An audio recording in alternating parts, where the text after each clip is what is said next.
Welcome to English for Life, where learning English is fun and easy every day.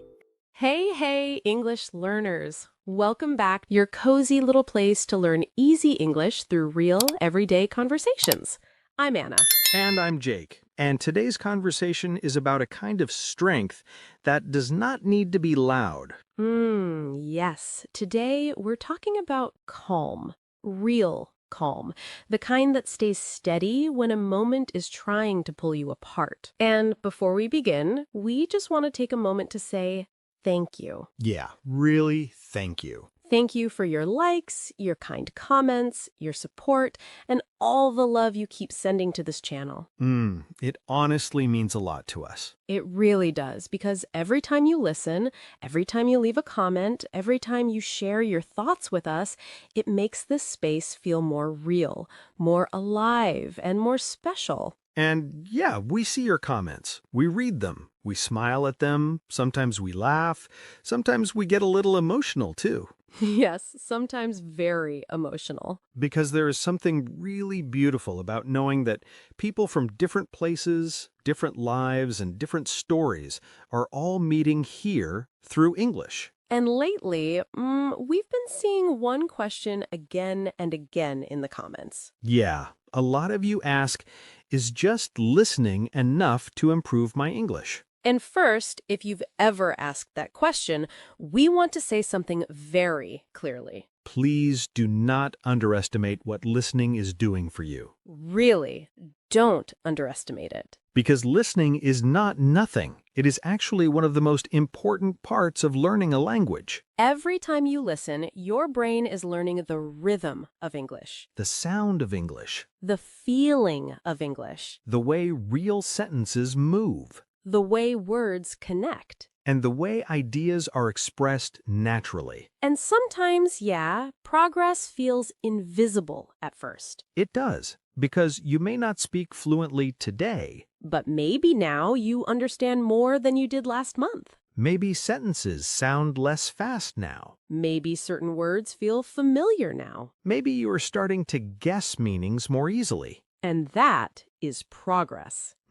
Real progress. Because a lot of people think learning only counts when they open their mouth and speak perfectly. But that is not how it works. No. First, the language enters. Then it settles. And then slowly it starts to come back out. So if you are listening regularly, if you're showing up, if you're staying with English even on slow days, Please know that you are building something, even if the progress feels slow or messy.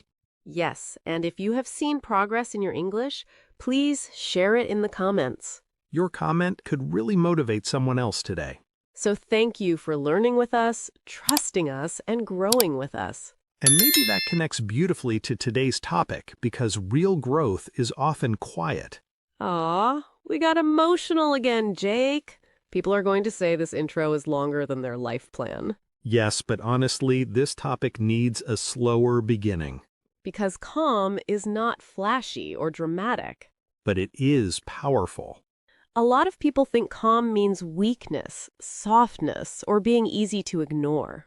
When really, calm can mean, I see what this moment is trying to do to me, and I am not going with it. And that is exactly why calm can make people nervous.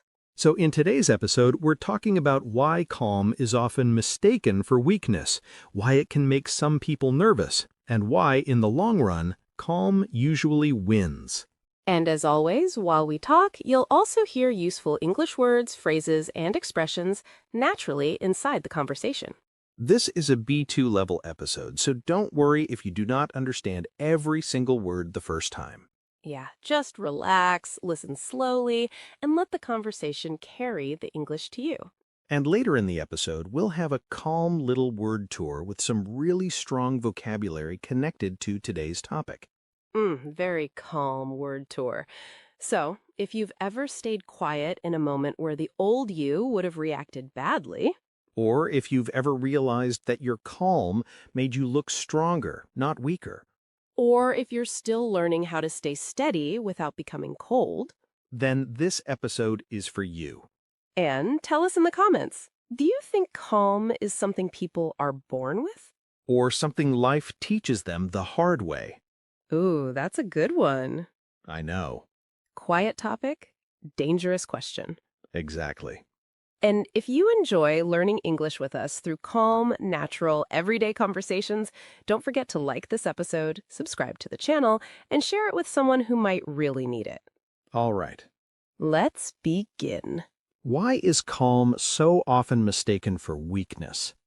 I think one reason is that calm does not announce itself. It does not walk into the room saying, "Look at me, I'm powerful." Right, it does not perform. Exactly. Loud reactions are easier to notice, so people often trust noise before they trust depth. Oh, that's good. Noise before depth. Because if someone is speaking loudly, reacting quickly, interrupting, or showing big emotion, people immediately think, okay, that person has power. But if someone stays calm and composed, that can look very different. Yes, and if someone is composed, they stay steady and in control, especially in a tense moment. Which sounds simple until you actually try to do it. Exactly. Very easy in theory, much harder at 8:17 p.m. in the middle of a family argument. Very specific, Jake. I respect detail. But that's true. Calm can be misread.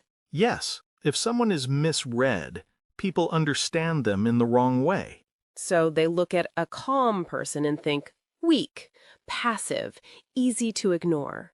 When actually that person may be doing a huge amount of inner work just to stay grounded. That's the part people don't see, isn't it? Exactly. Because a calm person may look quiet on the outside, but inside they may be choosing every second not to let the moment control them. That's real. I always think of it like this. A tree with deep roots doesn't look dramatic. It just stands there. But when the wind comes, suddenly you understand where the strength was. Oh, I love that. Because from far away, stillness can look like weakness, but up close, sometimes it is stability. And I think that's why calm gets underestimated so often. It's a quiet kind of strength, and quiet things are easy to judge too quickly. Very true. People often assume that if you are not reacting strongly, you must not care strongly. When the opposite can be true, sometimes the calmest person in the room is the one feeling the most, but holding themselves with the most care. Exactly. And honestly, that takes strength. And I think English learners know this feeling too. Yes. Sometimes when you speak English slowly, carefully, and calmly, people may think you are less confident. When really, you may just be thinking clearly and choosing your words with care. So please remember, being quiet for a second does not mean you are weak in English. Sometimes it means you are being thoughtful. Yes. And once calm is misunderstood, the next strange thing happens. Sometimes it starts making people nervous. Yes, because some people are very comfortable when they know how to move you emotionally. Right. If they know how to push your buttons, they feel in control. Exactly. If they can provoke you, they understand the situation. And to provoke someone means to push them emotionally and try to get a reaction from them. Anger is familiar. Panic is familiar. Defensiveness is familiar.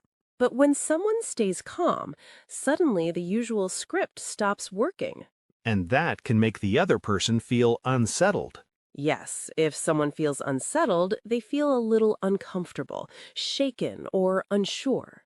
Because they were expecting one kind of moment, and now they have no idea what to do with the new one. A difficult day for chaos. Very difficult. Chaos was expecting cooperation. And got nothing. But that really is the point. Calm changes the energy of the room. It takes drama and leaves it standing there by itself. Oh, that's good.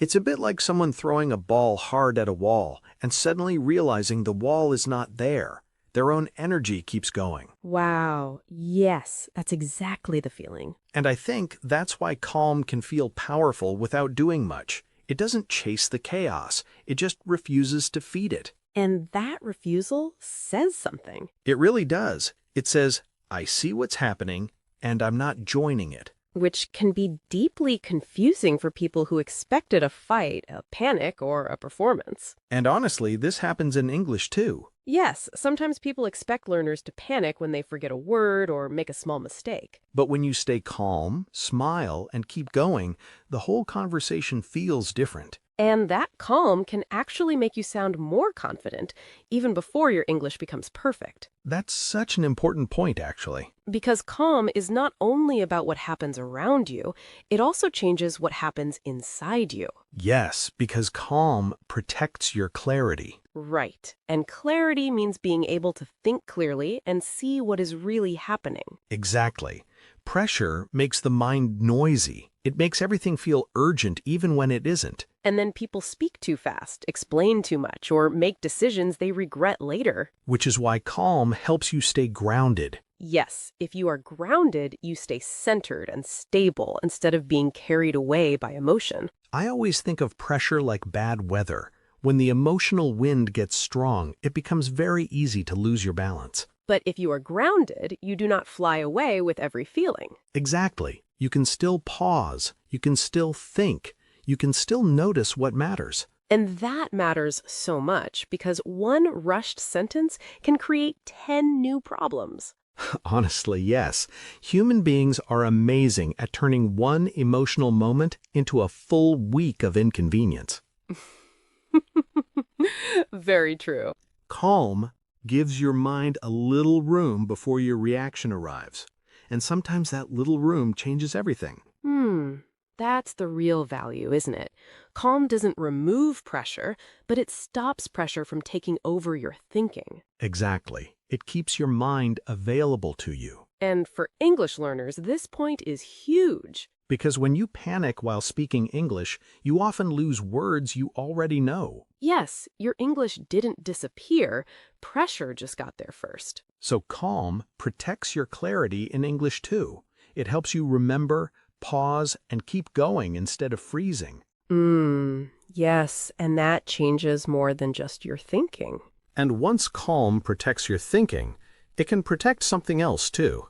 Your dignity. Exactly. Because in some moments, the real danger is not only the situation, it is who you become inside the situation. That lands. Yes, because there are moments where one bad reaction can make you feel small later. And that is where restraint becomes powerful. Right.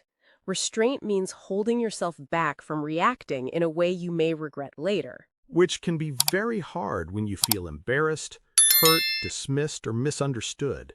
But if you can hold yourself well in that moment, you keep your dignity. Yes, and dignity is that sense of self-respect you keep even when everything around you feels messy. I think that's such a beautiful kind of strength. Because sometimes dignity is not about winning the argument. It's about leaving the conversation without losing yourself. That's the kind of line people remember. And it's true. A loud reaction may feel powerful for 1 minute. Dignity feels better when you think about the moment next week. Very true. Future you is usually not impressed by dramatic behavior. No, future you is tired. Deeply tired. Which is why calm matters. It lets you respond in a way you can still respect later. And this matters in English too, actually. Yes, calm protects your dignity when you make mistakes in conversation. It stops you from apologizing for every little error or shrinking every time you need a second to think. And that changes how you feel about yourself as a speaker. Not perfect, but still dignified. But now we need to make a very important distinction. Yes, because calm is not the same as emotional shutdown. Exactly. Real calm still feels, it still notices, it still cares. It just doesn't let the emotion take the whole wheel. And that is very different from suppression. Right. Suppression is when you push emotions down instead of dealing with them honestly. Which can look calm on the outside. But inside, everything is stacking up in a dangerous little pile. A terrible emotional storage system. Very bad architecture. Extremely. And then there is being numb.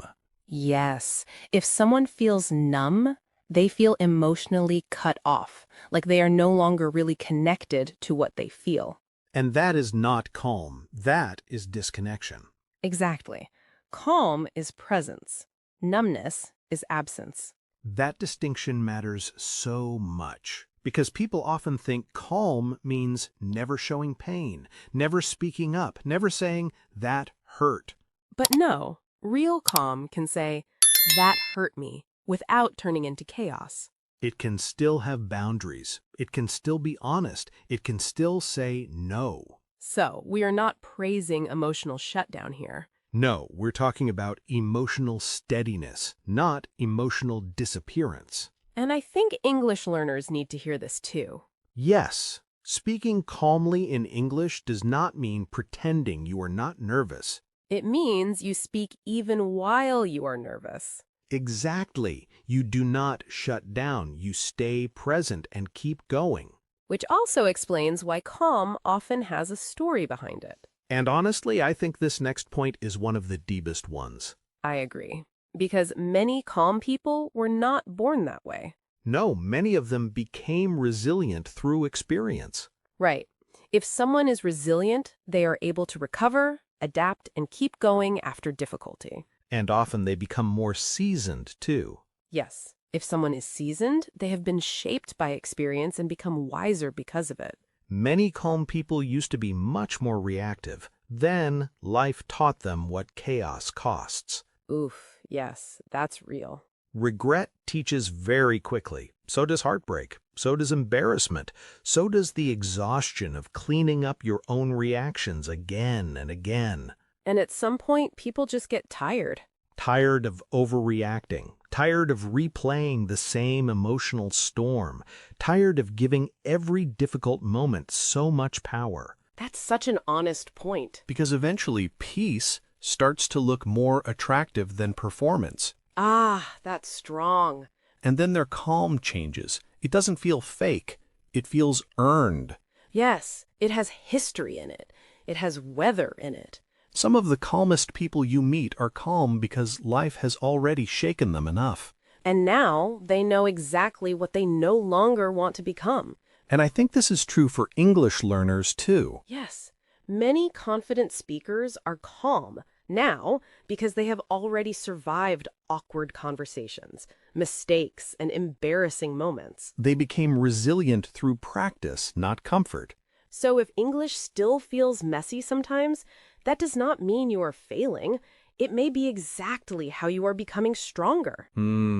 So then the question becomes, how do you actually become calmer without becoming cold? Yes, because that balance matters. A lot. I think it starts with self-regulation. Right. Self-regulation means managing your emotional reactions in a healthy way, instead of letting them control you. Which sounds simple until a real moment arrives and your nervous system has other plans. Very true. But there are small ways to build it. Pause before replying. Breathe before answering. Notice what is happening in your body. Do not hand the world your first emotional reaction every single time. And maybe ask yourself, what does this moment need from me? Not just, what do I feel like doing right now? That is such a useful question. Because the goal is not to become cold.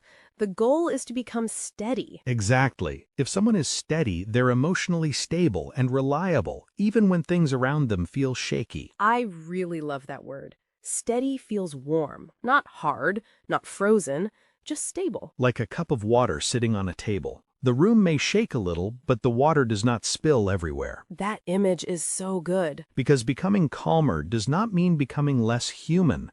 It means becoming more trustworthy to yourself.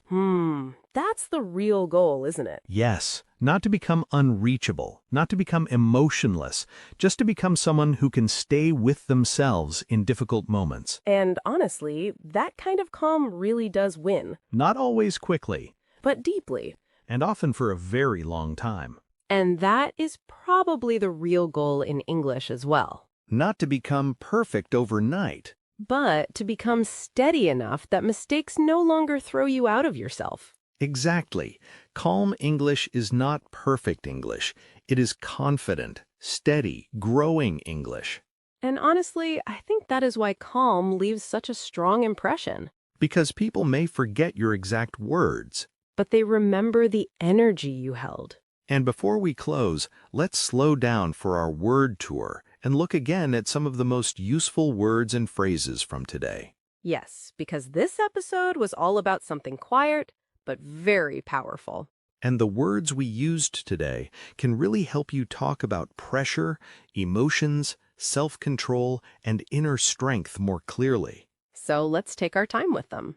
And let's begin with a word that fits this episode beautifully: composed. Composed means calm, controlled, and steady, especially in a difficult situation. For example, even when the conversation became tense, she stayed composed. Or he looked composed on the outside, even though he was nervous inside. Repeat: composed. Composed. Next is misread. If someone is misread, people understand them in the wrong way. For example, his calm nature was often misread as weakness. Or, she was quiet, but people misread her silence as fear. Repeat: misread. Misread. Now let's go to a very important word for this episode: provoke. To provoke someone means to push them emotionally and try to get a reaction from them. For example, he kept making rude comments to provoke her. Or, some people try to provoke you because they want to control the mood. Repeat: provoke. Next is unsettled. If someone feels unsettled, they feel uncomfortable, unsure, or emotionally shaken. For example, his calm response left the other person feeling unsettled. Or, she felt unsettled after the strange conversation. Repeat: unsettled. Unsettled. Next is restraint. Restraint means controlling yourself and holding back from reacting too quickly. For example, his restraint saved the conversation from becoming a fight. Or, it took a lot of restraint not to answer in anger. Repeat: restraint. Restraint. Now let's look at an important contrast word: suppression. Suppression means pushing your feelings down instead of dealing with them honestly. For example, suppression may look calm on the outside, but it is not the same as real peace. Or, years of suppression made it hard for him to express what he felt. Repeat: suppression. Suppression. Next is numb. If someone feels numb, they feel emotionally disconnected, like they cannot fully feel what is happening. For example, after too much stress, she felt numb instead of calm. Or, he looked quiet, but inside he felt numb. Repeat: numb. Numb. Next is a strong word: resilient. If someone is resilient, they are able to recover, adapt, and keep going after difficulty. For example, over time, difficult experiences made her more resilient. Or, resilient people still feel pain, but they do not stay broken by it. Repeat: resilient. Resilient. And now let's go to seasoned. If someone is seasoned, they have been shaped by experience and have become wiser because of it. For example, he had a seasoned calm that came from years of experience. Or, she sounded seasoned, not because life was easy, but because she had learned from it. Repeat: seasoned. Seasoned. Next is a very useful phrase for everyday life: self-regulation. Self-regulation means managing your emotional reactions in a healthy way. For example, breathing before replying is one form of self-regulation. Or, good self-regulation helps you stay calm under pressure. Repeat: self-regulation. Self-regulation. Ah, these were such strong words. Yes, and they really fit this episode because they help you talk about calm in a deeper and more precise way. Not just the calm people see. But the calm people build. And honestly, I think that is what today was really about. Yes, not pretending nothing affects you. but learning how to stay with yourself when life gets loud. And that kind of calm is not cold. No, it is strong, steady, and deeply human. So if this episode stayed with you today, we hope it also encouraged you In your English, in your confidence. and maybe even in the way you carry yourself through difficult moments. Take care of your English. And take care of your heart. This is Anna. And this is Jake. Bye.